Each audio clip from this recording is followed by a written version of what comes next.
jërë ngeen jëf ci ànd bi ak télévision Futur Média ñuy jéggul rek ci yeex tàmbali gi xibaar yi digg bëccëg bi la ca gën a fës unité 15 ba ca Parcelles Assainies askan wa ña nga cay jafe-jafe li ko waral ndox mu bon mu leen sonal lool ñu ne nag lii dana koy dund saa ñu tollee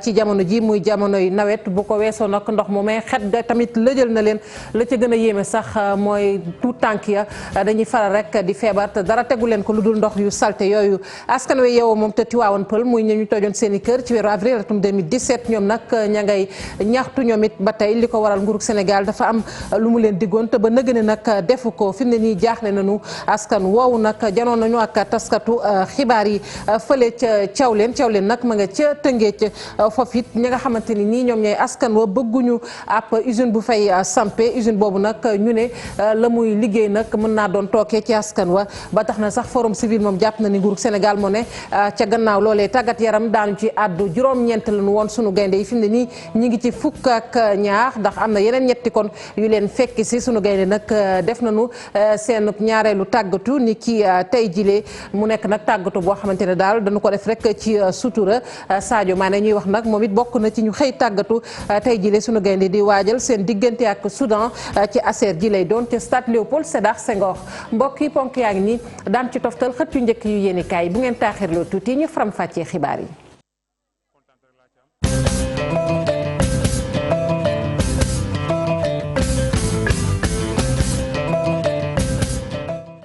dali na jàmm ci xibaaru digg bëccëg bi ñu tàmbali ko ak ànd gësëm ci tënk rek kon muy mbootaay googu nag nga xamante ne nii moom moo lëkkale ay syndicat yu bari ci wàllug wér-gu-yaram ñoom nag door nañu fi mu ne seen fukk ak ñaareelu plan d'action grève nag la ñu tàmbali bankati seen yoxo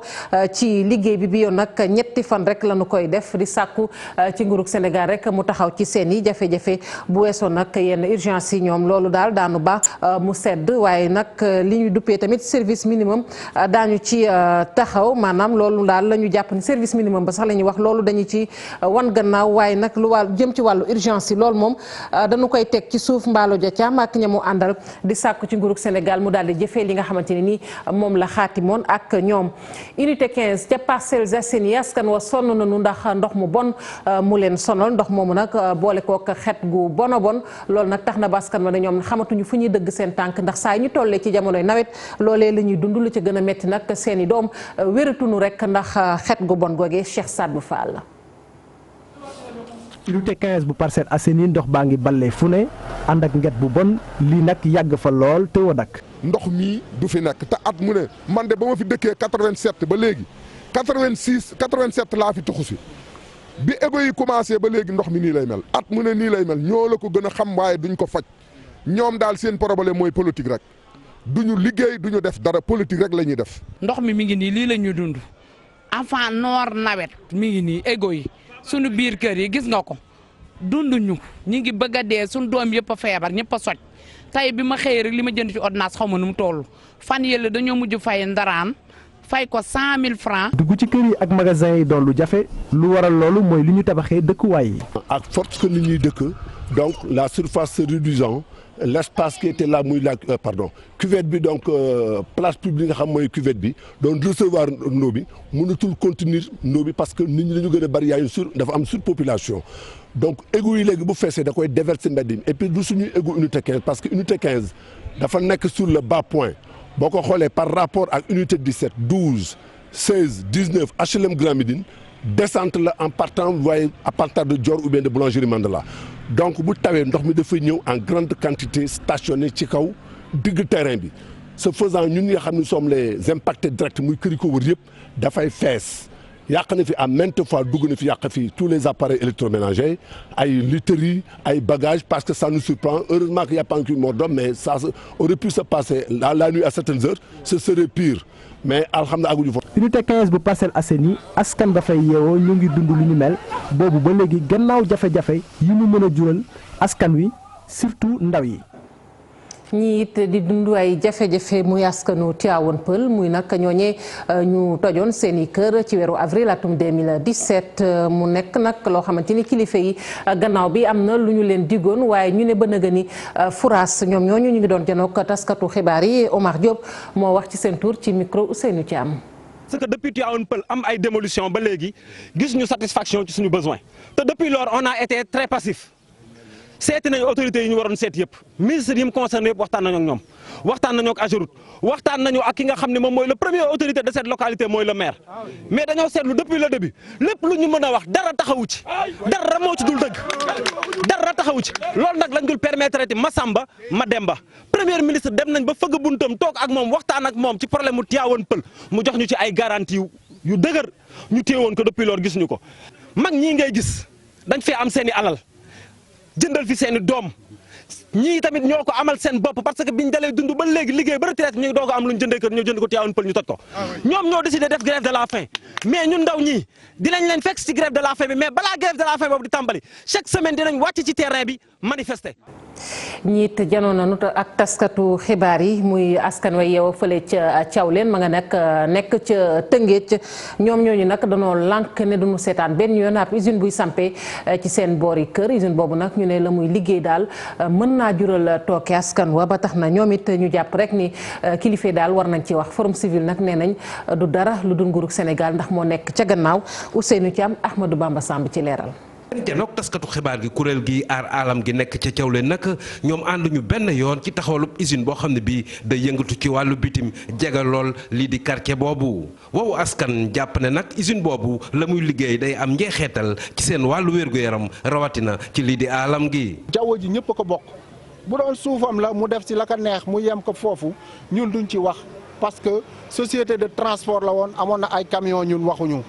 war nañ fa ay jën ñun waxuñu. mais bu ñu demee nag bay indi benn produit boo xam ne day lor nit ñi di leen jox ay cancer di yàq njur mi ah di indi ay malformation ci nit ñi donc il faut que nit ñi jóg nag pour sàmm seen bopp parce que loolu ci constitution bi la ne mais même bu constitution bi demee sax nit ñi bu fekkee ne gis nga danger buy ñëw ci yow sa droit la sa devoir la que nga défendre sa bopp. gannaaw ba mu ñëwoon jàppale si lii di askanu Thiawlène kii di coordonnateur bu forum civil nag jàpp ne lii di responsabilité état bi engagé wu na ci taxawalu boobu usine bitim. su demee ba lii am ba population yi di jóg responsabilité état moo engagé wu ndax suñu fajalee suñu bopp ñu téye ñu suñu taalee pëna ñu téye ñu ordre public lañ ko tuddee donc ñun peuple Sénégal moo war a dépasser fu population yi toujours dañuy xeex pour am li ñu bëgg ndax li su awoon fi mu war a am population yi dinañ ko yëg dinañ ko accompagner nangu ko wala bañ ko ca fañ ko war a bañee mais chaque fois dañ leen di mettre devant le fait accompli loo xamante nit ñi dañuy xëy suba mën a jamee seen kaw su boobaa bañ day daal di taxaw te su bañ taxawee xeex day taxaw su xeex taxawee foo ñu àtte te chaque fois état mooy àtte te day àtte toujours ci xool dañuy foog ne ki yàq moo tooñ te chaque fois ci population lay féete. boobu askan nag dajaloo ci ab kuréel ñoom nee nañ tey ji li ñu bëgg rek mooy ñu jële fa boobu la usine. gannaaw Thiawlène ñu yegg ba dëkk ba ñu naan Makassar ma nga nekk nag ca commune bu Mérina Dakhar commune boobu gox boobu sax laay wax amuñu courant amuñu poste de santé askan wa dañuy xëy di tortalaan xamuñu nag nan la ñuy def ba tax na daal ñu ngi sàkk ñoom it ci kilifa yi ñu gestu leen ci jafe-jafe yooyu nga xamante ni ñi ngi koy dund ndoxit naka noonu ndax nee nañ benn forage ba fa nekk ma nga paan ci atum 2017 ba tey Cheikh Anta Diop Seylatir. Makassar nekk ci commune Mérina Dakhar askan wi génnoon doon doxam ñaxtu dem sax ba ca pénc ma doon yuppi jafe-jafe yi nga xamante ni am nañu ko nee nañ seen dëkk bi amul courant amul ndox amul poste de santé te aw yoon wu ñu dugg ci dëkk bi de amuñu ko. population Makassar ëpp na 1000 personnes Makassar ak li ko wër mel ni Sine Makumba Boussoula Lay Ndomil Koki Mérina Diop ba Jokko Tabbi li ñu bëgg mooy ku ñuy jàppale indil ñu poste de santé bi fii ci Makassar am na problème mu ndox. forage bi nekk déjà dafa panne moteur bi doxul depuis 3 ans moteur bi doxul poste de santé lañ ko war a am dañoo war a yoon dañoo war a am courant. askanu Makassar nee nañ li leen gën a ëlëmit bokk na ci it manquem ndox ndaxte dañuy dox ay kilomètres ngir mën a utim ndox ndaxte forage bi nga xamante ni samp nañ ko fa lu toll ci fukki at a ngi nii forage boobu.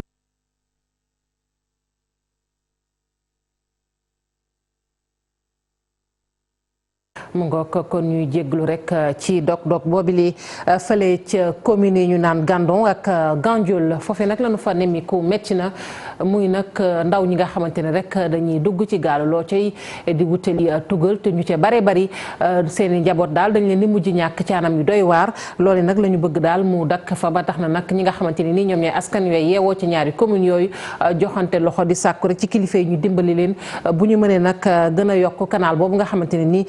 moom moo jëm ca Ndiébène Gandiol ñu yokk ko loolu daal mooy li nga xamante ne nag def nañu ko ci kaw loolu sax amal nañu ab dox boo xamante ni doxu ñaxtu la waaye def nañu ko rek ci dal Doudou Diop moom moo wax ci turu askan woowu ci micro Ousseynou Diop. ndaw yi kenn ku ne dégg na ni li des ci géej gi ak li nga xam ne dee nañu ci Gandiol yéen dégg ngi ak Sénégal gépp dégg nañu ni Gandiol kenn gënu ko ci mettile lan moo ko loolu waral dañ ñoom xamuñu lu dul mbay sàmm ak napp léegi nag mbay moomu yàlla dafa dogal fi ñu doon béyee doon fa gas di teen yi ak tunne yëpp dafa wex bi ñu bëttee brousse bi ci Ndar ba léegi amatuñu mel na ndox mu neex ñu dem a dem ba mënatuñu ko supporter nag ñu amuñu fu ñu jëm war dundal seen ndey war dundal seen baay lii lay wax xale yi ñoo ko moom ñun weesu nanu ci biir commune Gandon ci tàkk gi ma ngi koy aménagé waaye nag dafa des lu rëy mu di tànk ndox mi mënul yegg Ndiébène Gandiol tunna wi amaguñu dara ci dex gi la ñoo dee njaboot gaa ngee jeex jigéen ñi nga fi gis ñëpp seen jëkkër a ngi ci àll am na ci ñoo xam ne xamuñu fu seen jëkkër féete ngir coono ngir xamuñu ci géej gi la ñu des xamuñu dañ leen téyee ci réew yi ñuy nang-nangi di dem nu ni woon nag nanu wut solution pour dimbalee ko président de la république lii moo nu tax a jóg. dañu dellu wax rek ci fitna gi ñu nemmeeku jamono ji ci Sénégal ñu ne nag fitna goge ma ngay gën di yokku fitna nag bari na te wute ndax léeg-léeg ñu gis koo xamante ne rek dañu koy sàkku léeg-léeg ñu fitnaal nit léeg-léeg sax ñu dem ba faat bakkan tolluwaay boobu nag ñu ne jéggi na dayoo ay sociologue àddu nañu ci ñoom nag nanu gisee rek mooy société bi am na ci wàll bu yëf yi tollee fii tey mu nekk loo xamante ne rek war nañ cee teel a jóg balaa làmbaaye gën a ñaaw Fatoumata Touré.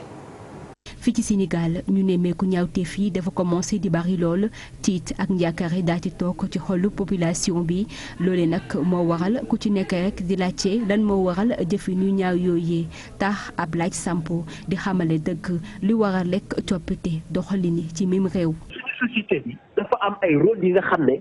maanaam bu njëkk ba dañ ko daan joué te léegi dafa nit rôle yooyu joué tu ko bu ci nekk ñu ligne de socialisation bu ñu nee socialisation mooy anam yi nga xamante ne bi moom la ñuy tàggatee maanaam nit ki di ko jàngal ay jikko yu baax di ko jàngal di ñuy comporté woo en société di ko jàngal yi ngay comporté woo vis-à-vis de tes semblables pour que mu am une maanaam entente boo xamante ne paisible la nit ki mën a nekk ànd ak dal. waaye ñu jàpp ni société sénégalaise am na ci part de responsabilité. xam nga bu njëkk bu ci problème mu fitna yi bu mësaan a am rek dañ naan ñun dey Sénégal benn bopp la kenn mënu koo xar ñaar ñun ñëpp ñoo bokk sénégalais teranga la xam sénégalais lu rafet la xam sénégalais lu yiw la xam. ay la yowoon loolu dëgg la bu ko defee nag ñu ni loolu bu amee rek dafa am ñu juux ci suñu biir ñoom ñooy def lu mel noonu bu ko defee ñu jàpp gan yi nga xam ni dëkkeewuñu Sénégal juddoowuñu fi daal leen di joxe ñu baaraamu tuuma daal di ñoom ñoo def loolu léegi nag dem nañu ba xam ni du kenn ñun la. loolu rek moo waral ay pexe ñu wax ko fee teg ngir jëlee fii ñaawteef yi ba faw. ñun ñoo war a xoolaat suñu biir ñoo war a xoolaat suñu nekkin ban façon Sénégal la ñu war a defar ma ngay tàmbalee ci kër ya ci kër yi naka la ñuy yare naka la ñuy toppatoo gone yi bi ci mujj nag moom mooy état bi alors état bi dañoo am ay structures yu ñu créé yu nga xam ne dañoo war a toog nag saytu situation bi xool ñoom ñëpp naka lañ ko war a booloo pour wër ko ndombo. xew-xew yu ñaaw yi nga xam ne am na ci week-end bi ci Kër Massar daal di doon li nga xam ne nag indi na tiis ak njàqare ci population bi ku ci nekk di laajte ban Sénégal la ñu nekk loole nag moo waral rek ñuy ñaan autorité yi ñu daal di jël seeni matuwaay ci ni mu gën a gaawee. dañu koy jaajëfal bu baax Fatoumata Touré ñu yegg ba fële ca diwaanu Kolda ak technicien ak producteur yoo xamante ne nii boole nañu leen ci ab lël lépp nag ngir gën leen a tàggat loolu rek mi ngi aju ci li ñu duppee DAC de CFA ki nga xamante ni moom mooy Bassirou Mané moom moo jiite li ñu naan DAC de CFA foofee ca diwaanu Kolda Bakary Konté moo taataan ay kàddoom. ASCC bi mooy centre bi. donc ñoo ngi ko taxawal lëkkaloo si ak suñuy partenaire mooy waa Green 2000 bañ ko taxawalee itam luñ si mbëbët mooy mu am impact significatif bu muy def en matière de création d'emploi aussi tamit en matière tamit de d'amélioration revenu mu yokku maanaam béykat yi seen koom-koom bu baax a baax mais loolu ngir mu mun a antu il faut que producteurs yi ak acteurs yi ñu former leen formation yi nga xam ne dana leen permettre ñu mun a yeewu si xarala yu bees yi si wàllu mbéy bu ko defee ñu mën a porter initiative yooyu noonu ndaxte sunu naataango israéliens yi xam ngeen ne maanaam sunu yàlla may na leen si wàll woowu en matière d'agriculture moderne daanaka bokk nañ si ñi nga xam ne ñoom ñoo koy gën a doxal si àdduna bi moo tax tey bu ñu amee chance ñëw am ay techniciens yi nga xam ne seen xam-xam màcc na si loolu ñu ñëw maanaam yokk xam-xam ñi nga xam ne ñoom lañu fekk yee leen si maanaam si ni ñu daan jëfee ak nuñ ko mën a yokkee ngir mën a yokk seen rendement yi donc loolu moom dañ koy rafetlu bu baax a baax. liñ si namoon mooy producteur bi nga xam ne tey am na yéene ngir yokk superficie yi mu daan def au lieu muy dem di jëndi matériel bi mu ñëw fay prestation bi au niveau de l'ASCC bu ko defee matériel yi ñu fi am ak équipement yi ak tracteurs yi nga xam ne ñu koy dawal ak yooyu ñu mën a dem seen tool yi dafa leen prestation bi. ñu wax ci wàllu politique ak front dog bu muy gàcce nag démb ñi ngi doon janook taskatu xabaar yi di ŋàññi nag nguurug Sénégal nguurug Macky Sall ci seen jano boobu ak taskatu xabaar yi ñoom nag neenu daanu amal rek ab doxub ñaxtu ca place Washington jàpp nañu ko nag ci àjjuma ji ñu dëkkmal ñu ne nag ci kaw arrêté boobu ñu duppee arrêté Moussa Ngom ñoom daañu dox ci kaw arrêté ba la ñu bëgg dinañ ko def bu ñu ca yeggee. Babacar Diop moom mooy coordonnateur bu front dog bu muy gàccee ci micro Cheikh Hassana Fall. Le 12 octobre mu war a nekk journée nationale de la dignité et de la démocratie di ci woo képp koo xamante ni Sénégal mooy yeewoo ci sa xol ca Sénégal moo la yitteel nga ñëw ci bis boobu wan président Macky Sall ni ko wees nañ fu ñuy dëkkee ci dëkk boo xamante ni buur dafay nekk di buur di bummi naam sax jàpp nañ ni ndaje moom préfet Dakar mën na koo tere waaye jiim ko tere waxuma tere ko rek jiim ko tere rek erreur bu rëy la njuumte lu rëy lay doon ci moom ndaxte moom préfet de Dakar ak ministre de l'intérieur su ko wóoree ni bu fekkee ajjuma jot na ca fajar moom bu mënta tee jant fenq ajjuna ca fajar na ko wóor ni kon moom mënta tee suñu manifestation daal di ñu delluwaat fële ca Kolda ak ki nga xamante ni moom moo jiite centriste yu Sénégal di Abdoulaye Baldé ci wàllu parrainage bi nag moom xelam dal na ca ndax téeméer boo jël kon juróom-ñaar fukki fexen rek ba liggéey ca bu weesoo loolu nag nee na formation politique tey dafa gën a dëgër ndax am na ñoo xamante ni jóge nañu ca APR ngir ñëw dolliku ci ca partem boobee lépp nag ngir daal di koy dooleel moom Abdoulaye Baldé dañu ci ànd ak Abdoulaye Diallo. njiitu ICS te mu nekk candidat ca élection présidentielle yi ñu dëgmal di Abdoulaye Baldé mooy xamle mbégte gi mu am ci parrainage yi parti wam ICS jot a dajale ci diwaanu Kolda. le parrainage nag ñu ngi sant yàlla defal nañ ma benn bilan boo xam ne à mi parcours la man nag du may faral di joxe ay chiffres comme ñeneen ñi dañ naan wooye am nañ 60 000 am nañ lii ak lii en tout cas ñun objectif yoo xam ne moom lañu fixé coordination yëpp structure de base yi ñu si bëre romb nañu 70% de taux de collecte ñeneen ñi si am nañu dem ñu weesu 100% donc di am yaakaar ni que d'ici un mois dinañu bat évaluation yi mën a déposer suñu candidature parce que am nañu yaakaar ni que ñun surtout am nañu conviction ni que parrainage mënuñu baare. ICS jot na it dalal ay militants yu APR yi woon ginnaaw parti wu Macky Sall ngir ñëw fekki si Abdoulaye Baldé. di félicité bu baax a baax Diarga Baldé di félicité ñëpp yoo xam ne ñoom la àndal parce que du moom rek dafa ñëw ànd ak délégué ak ay responsable yu bëri ñoo xam ne ñu ngi jógee PDS ñu jógee Rewmi ñu jógee APR si biir commune bi ñoo fekk si ñu mais aussi ñoo xam ne dañuy jógee si commune Parcours nekkoon aussi si biir APR jóge fa ñëw si ñun mais aussi ñoo xam ne ñu ngi woon si PDS si Kolda ak keneen koo xam ne kilifa bu mag la woon si biir APR nekkoon Kolda nekk Mamadou Malado Diallo yoo doon chargé des élections au niveau du département ñoom ñëpp ñu jógee si parti boobu ñëw si ñun pour jàppale loo xam ne moom la ñuy construire benn mooy dynamique boo xam ne moo ñu yóbbu présidentielle dynamique je pense que présidentielle du mbirum majorité mbirum dynamique la bu soobee yàlla au soir du 24 février 2019 dinañ yóbbu koo xam ne moo fi nekk au deuxième tour pour mën a defar en fait réew mi pour mën a defar aussi suñu région parce que parcourir naa zone rurale bi daanaka dara amu fi amuñu école amuñu ndox amuñu ay tali c'est vrai que ñuy wax Sénégal émergent mais le Sénégal émergent dafa am fu mu yem. Union centriste du Sénégal dafa doon ab kuréelu politique bi yëngal ñu bëri ci askanu kaw gi ci biir diwaanu Kolda. ñu koy jaajëfal Abdoulaye Diallo. xibaaru bitim réew yi daanu yegg ba fële ca Russie ak njiitu réew ma nga xamante ne nag jamono ji ma ngay natt boppam ci askan wa di xool nag ndax ñi ko sopp bari na ñu am déet. Fonds monétaire international mi ngi ci jamono ji li ñu duppee nag guerre de commercialisation ci wàllu njënd ak njaay la diggante Washington ak Pékin. Fële moom ca Bulgarie gannaaw taskatu xabaar boobee ñu faatoon muy soxna sosé am na koo xamante ne njort nañu ni loxoom mu ngi ci mbir mi. Ndey Mari Daabu.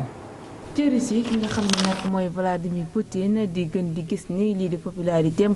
day gën di wàññi ba toll ci barre des 40%. moom njiital réew mi nag jot naa ñàkk lu toll ci juróom-ñeenti poñ diggante weeru juin bi ñu génn ak léegi ab sondage bu ñu def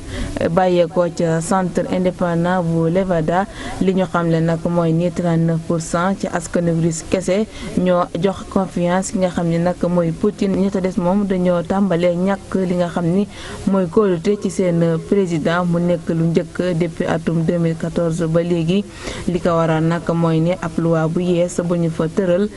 du soxal wàllum retraité yi nga xam ni moom njiitu réew mi di ko jëlee ci juróom-benn fukki at jàpp juróom-benn fukki at ak juróom ci góor ñi waaye itam juróom fukki at ak juróom jàpp juróom-benn fukki at ci ñi nga xam ni ñooy soxna yi. xeex bi jëm ci wàllum njënd ak jaay diggante Washington ak nga xam ni mooy Pékin nekk na loo xam ni jur na ay lënt-lënt ci waa FMI nga xam ni nee nañ loolu le baaxul benn yoon ci économie mondiale bi lee ndax booy xool atum 2018 jëm atum 2019 li nga xam ni nag moom la ñuy wax croissance du PIB war na yem ci li nga xam ni mooy 3,7% waaye waru ko romb bay àgg 3,9%. ki nga xam ni nag mooy Christine Lagarde di ki nga xam ni mooy jiite FMI nee na boobule xeex nag ak lu soxal wàllum droit des douanes bokkul benn yoon luy jëmale kanam li nga xam ni mooy koom-koomu àdduna bi li muy def rek kay mooy naxasal li nga xam ni mooy koom-koom gi ay yeneen jafe-jafe nekk ci biir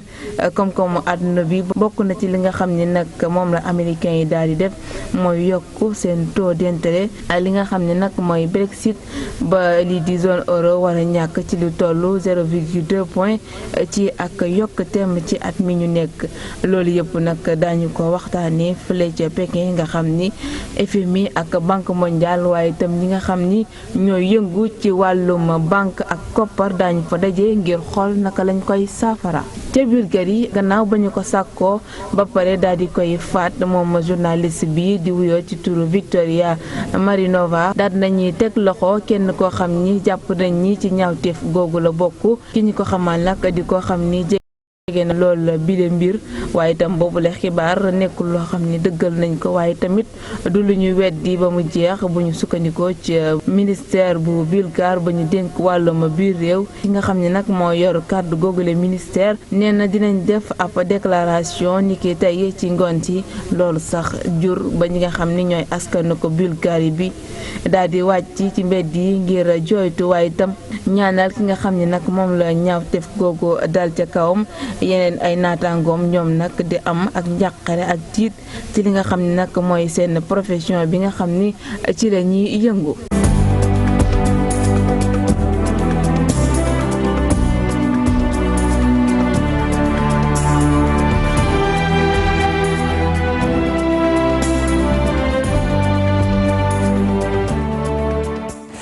xibaaru tàggat yaram yi ci wàllu football ak sunu gaynde yi Sénégal di waajal nag seen diggante ak Soudan ci aser ji lay doon loolu nag bokk ci éliminatoire bu Coupe d'Afrique des Nations ñetti gaynde nag fekk si nañu juróom-ñeent yi woon démb mu mel ni kon fi mu ne ñu ngi ci fukk ak ñaar tey lii la ñu xëy def kon seen ñaareelu tàggatu ci fàttali ñooñu nag mujjee yegg si bokk na ci Sadio Mané moom it xëy na ba tàggatu ñu dellu wax nag ci seen tàggatu démb ba démb lañu njëkk a tàggatu ci stade Léopold Sédar Senghor ñoom gaynde yooyu Aliou Cissé nag fi mu ne nii door yëf yee bu baax a baax doon xaarandi rek kon ñëpp mat maanaam yeneen gaynde yu war a bàyyiku ca bitim réew dañu ci ànd ak Mamadou Fall.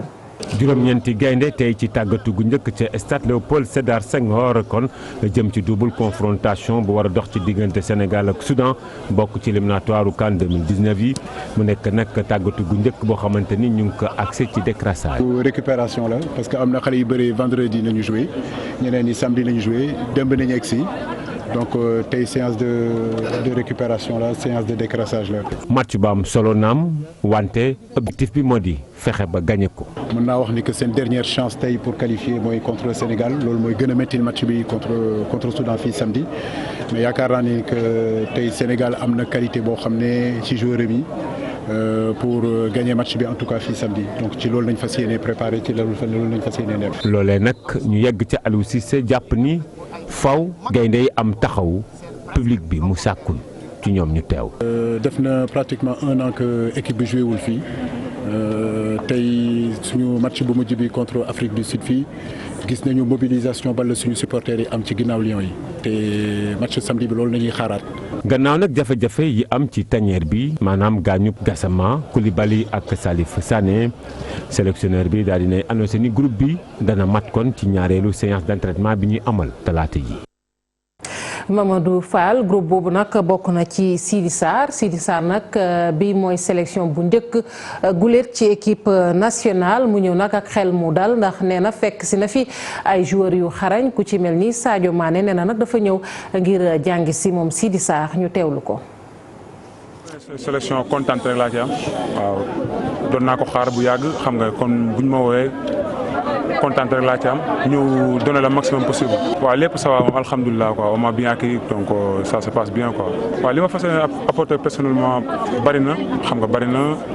ñu wane li ma mënee donc te j'espère que maa ngi ci buntu boobu donc damay bàyyi coach bi def soo am rek après li ci des man ma motali ko terrain bi quoi. comme que suñu grand fi ne dañuy ñëw ay boy lañu dañuy ñëw jéem a topp ci ginnaaw grand yi donc après j'espère que le boulot ça va faire. ma ngoog ci kàddu yi tukkee ci Sidi Sarr foofee lañuy jeexalee xibaar yi mbokk yi di jéggalu rek ci xët yu njëkk yu yéenekaay yi rédaction bi dig na leen daje ci yeneen jotaayu xibaar ñu leen ñaanal kenn dalug jàmm te di ko sàkku ci yéen.